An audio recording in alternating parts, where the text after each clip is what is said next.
Principles of operation. Gas turbines operate on the principle of Newton's third law. For every action there is an equal and opposite reaction. Turbojets, fans, accelerate a small mass of air rearwards at a high velocity to gain a reaction force. Turboprops accelerate a large mass of air rearwards at low velocity. The operating cycle of a gas turbine is induction, compression, combustion and exhaust. The difference between the gas turbine and piston engine is that the various parts of the cycle occur all at the same time in different parts of the gas turbine engine.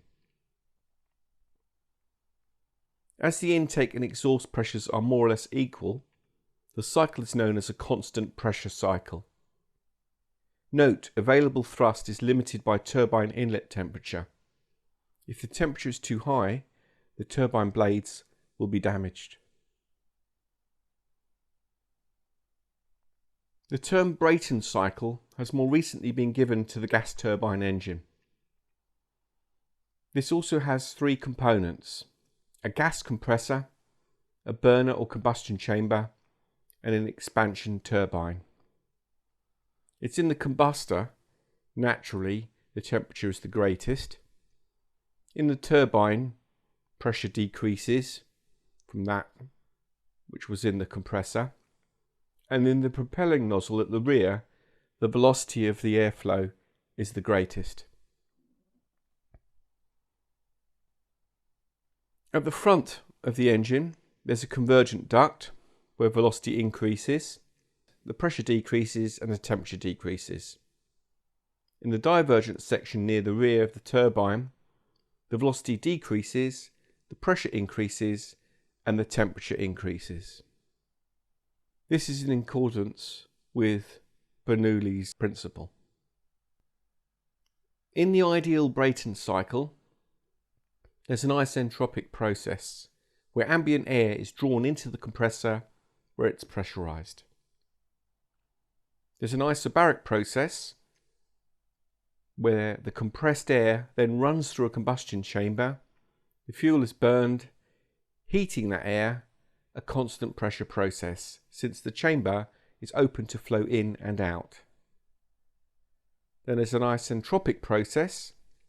The heated pressurized air then gives up its energy, expanding through a turbine or series of turbines.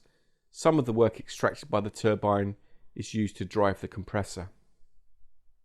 And then there's an isobaric process, constant pressure, heat rejection in the atmosphere. The actual Brayton cycle then comprises an adiabatic process of compression, an isobaric process of heat addition, an adiabatic process of expansion, and an isobaric process of heat rejection. That can be shown on a pressure volume diagram like here. So if we start with ambient air and reach from point A at the bottom and then go up the curve to the left to B, there's compression and pressure energy is added. From B to C, pressure drops slightly and then combustion heat energy is added. From C down to D to E, there's expansion through the turbine and expansion through the exhaust. The actual Brayton cycle, starting from A, shows compression and an increase in temperature from A to B as pressure energy is added. From B to C, there's more increase in temperature due to combustion with heat energy added. And from C to D to E, there's expansion going through the turbine and exhaust, resulting in cooling, and then a further reduction in temperature from E back to A again.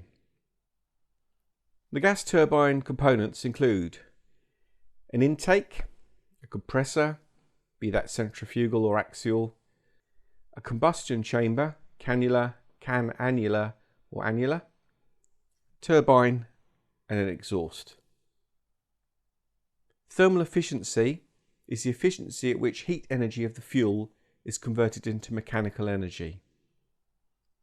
Thrust equals mass multiplied by the velocity of the jet efflux minus true airspeed.